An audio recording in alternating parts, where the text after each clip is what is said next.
Friends, how are you? Now I'm back again live, but for a purpose, because life में तभी होती है जब कोई purpose होता है.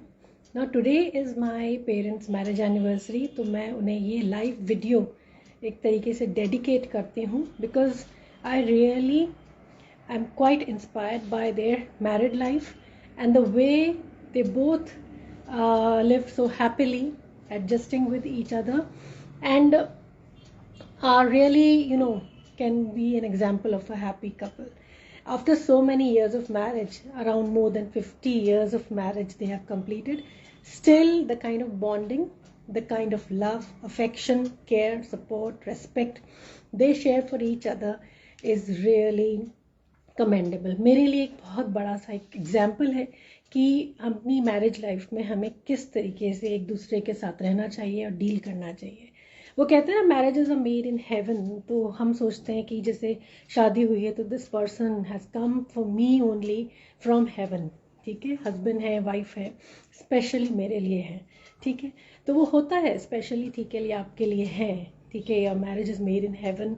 You have got the life partner which you really thought of, dreamed of. ठीक है, लेकिन क्या होता है कि गाड़ी को ट्रैक पे रखना, अपनी मैरिड लाइफ की गाड़ी को ट्रैक पे रखना, उसको स्मूथली ट्रांजिशन करना और इस तरीके से रहना कि आप चीज़ों में कभी नहीं भी एक दूसरे के साथ सहमत हैं तो भी आप बड़े आराम से एक अच्छे से फ्लो में ना एक दूसरे के साथ बात करके, डिस्कशन करके और चीज़ों को सुलझा लेते हैं. क्योंकि देखिए, ऐसा तो नहीं हो सकता कि सब कुछ दोनों का जो है मैच हो, थॉट्स मैच हो या एक्टिविटीज़ मैच हो या जो मतलब कुछ भी चीज़ है वो जो चाहते हैं करना या कुछ भी है. काफ़ी चीज़ें हैं जो कॉन्ट्राडिक्टरी तो हैं ही. ठीक है, लेकिन जब दो लोग प्लेज करते हैं कि एक साथ रहना है, प्यार से रहना है, निभाना है, तो आई थिंक उन प्लेजेस को हमको भूलना नहीं चाहिए एंड याद रखना चाहिए. मेरे पेरेंट्स का मैं जो एग्जाम्पल दे रही हूँ वो इसलिए क्योंकि अभी भी 50 साल के ऊपर भी उनकी मैरिज हो गई, लेकिन दोनों का जो तालमेल है, दोनों की जो तरीका है चीज़ों को डील करने का, वो इतना अच्छा है कि जैसे मेरे पापा को गुस्सा आएगा तो मेरी मम्मी शांत हो जाएगी, मम्मी को गुस्सा आएगा तो पापा शांत हो जाएंगे. तो both will like adjust to the situation. कभी ऐसा नहीं होता कि दोनों ही एक हीटेड आर्ग्यूमेंट में आ गए हैं. एंड जिस तरीके से मेरे पापा का बाईपास सर्जरी है, so he is having this problem of cardiac issues and थोड़ा health wise and age wise, जबकि एज तो मम्मी की भी है, शी इज़ डायबिटिक ऑल्सो, लेकिन शी टेक्स अटमोस्ट केयर कि पापा को स्ट्रेस नहीं होना चाहिए. इफ़ पापा सेज कि भाई ये चीज़ सही नहीं है, मत करो, शी विल स्माइलिंगली से. मम्मी क्या कहती है कि मुझे आर्ग्यूमेंट नहीं करना, पापा को स्ट्रेस होगा, टेंशन होगा, अब मुझे पापा को टेंशन नहीं देना है. ठीक है, तो कई चीज़ें हैं. जैसे कई बार होता है मम्मी को कोई चीज़ पसंद आ रही है, वो ख़रीदना चाहती हैं, घर भी लेके आती हैं, पापा कहते हैं नहीं ये नहीं अच्छा लग रहा है, बहुत आराम से वो उसको वापस भी कर देंगी विदाउट एनी आर्ग्यूमेंट. तो मैं ये नहीं कहती हूँ कि हम इतना मतलब ये एडजस्ट कर रहे हैं. एडजस्ट करना नहीं है, ये उनकी खुशी के लिए हम कर रहे हैं. ये बहुत छोटे से जेस्चर्स होते हैं जो बहुत बड़ी बात और बहुत मायने रखते हैं एक मैरिड कपल के लिए. ठीक है, तो मैं अपने पेरेंट्स का एग्जाम्पल ऐसे भी कोट करूँगी कि वो सोशल गैदरिंग्स में दोनों ही पसंद करते हैं, घूमना फिरना दोनों पसंद करते हैं. अभी recently they are planning to go abroad. Papa के पास was not having so much of finances कि वो इतना लेवल पे प्लान करें, बट मम्मी ने ऐसा बोला कि मुझे एक लास्ट ये ट्रिप आप करा दो एंड आफ्टर दैट हम लोग इस मतलब हालत में होंगे भी नहीं कि इतना चल सके, घूम सके, so let's do this trip with people, with a group. तो पापा ने कैसे भी करके अपनी एफडी तोड़ के कुछ भी करके जो है ये फाइनेंसेस जोड़े और हमसे बिल्कुल हेल्प नहीं मांगी. हमने ट्राई किया बट नहीं माने एंड फिर भी मम्मी के लिए उन्होंने ये सब प्लानिंग करी. तो कुछ भी हो, चाहे वो एक्सप्रेस नहीं करते होंगे आई लव यू बोल के डेली हग करके, लेकिन उनकी चीज़ें जो हैं पापा की और जो मम्मी की जो चीज़ें हैं कि पापा की बात मान ले, स्ट्रेस ना हो, बीपी हाई ना हो एंड पापा खुश रहें, ये सब चीज़ें जो है ना ये बताती हैं कि both want that both should be happy. तो ये चीज़ जो है ना ये बहुत अच्छी बात है. मैरिज के अंदर एक दूसरे का ख्याल रखना, पसंद नापसंद का ख्याल रखना, कब बोलना है कब नहीं बोलना है, और स्पेस भी एक दूसरे को देना, ये बहुत ज़्यादा इम्पॉर्टेंट है। चाहे कितने भी साल आपकी मैरिज के हो जाए, लेकिन एक चीज़ बहुत इम्पॉर्टेंट है कि आप दोनों की हर तरीके से रिस्पेक्ट करें, केयर भी करें। रिस्पेक्ट ऐसे कि उसकी स्पेस की रिस्पेक्ट करें। जैसे ये एज के बाद क्या होता है, फीमेल्स फ्री हो जाती है अपने बच्चों की जिम्मेदारियों से, कई जिम्मेदारियों से। फ्रेंड सर्कल होता है, किटी पार्टीज ज्वाइन कर लेती हैं या कुछ ऐसे एक्टिविटी ग्रुप्स ज्वाइन कर लेती हैं। So they like to be with that group whenever there is a chance. तो मम्मी का ऐसे ग्रुप्स हैं 2-3। So she talks with the friends, उनके पास जाती हैं, 3-4 घंटे बिताए, ठीक है।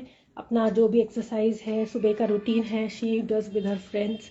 तो पापा उस चीज़ को रिस्पेक्ट करते हैं, कहते हैं कि कोई बात नहीं, मम्मी का एटलीस्ट चलो एन्जॉय कर रही हैं, दिन में इतना टाइम उनको चाहिए अपनी फ्रेंड्स के साथ, she feels happy, so she should do that.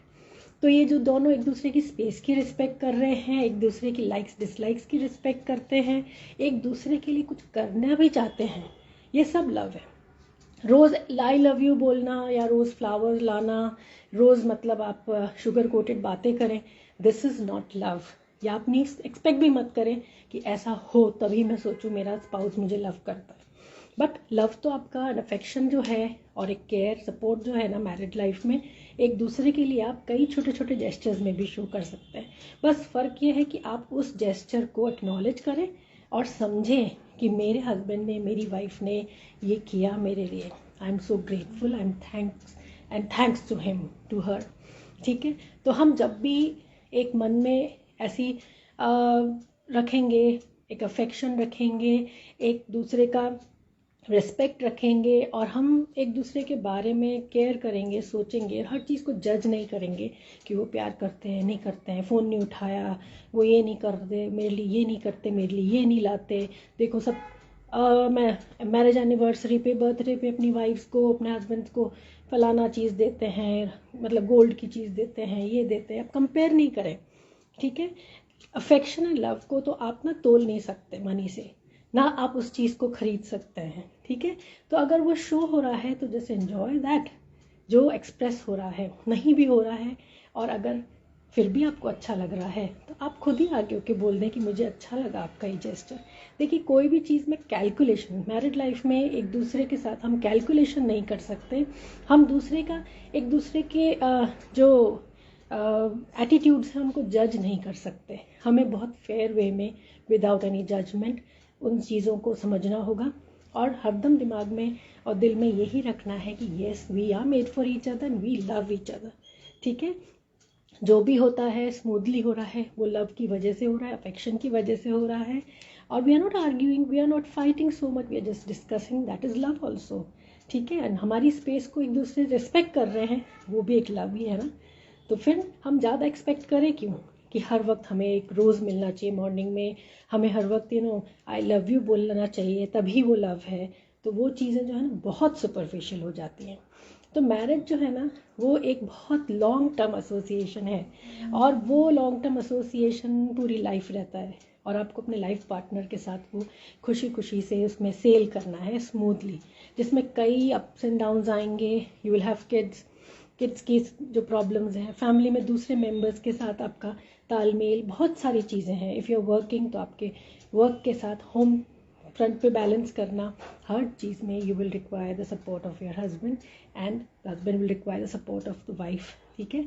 तो हम एक दूसरे के ना सपोर्ट सिस्टम बने और जज ना करें और ज़्यादा एक्सपेक्ट भी ना करें। हम सोचें ये जो हमारी गाड़ी स्मूथली चल रही है ना घर की, बिना किसी प्रॉब्लम्स के, ठीक है, हम खुशी से रह रहे हैं, वो ही तो हमारा लव है। एक घर में आराम से रह रहे हैं, सुखी रह रहे हैं, यही हमारा प्यार है।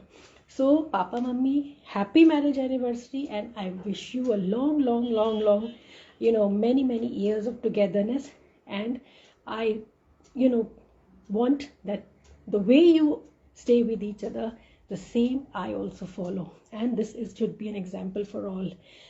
I am just having this बहुत मुश्किल से मैं कह रही हूँ ये, बिकॉज अभी मैं काफ़ी वैसा फील कर रही हूँ कि I will have tears in my eyes, but I really love them for that. Bye, take care.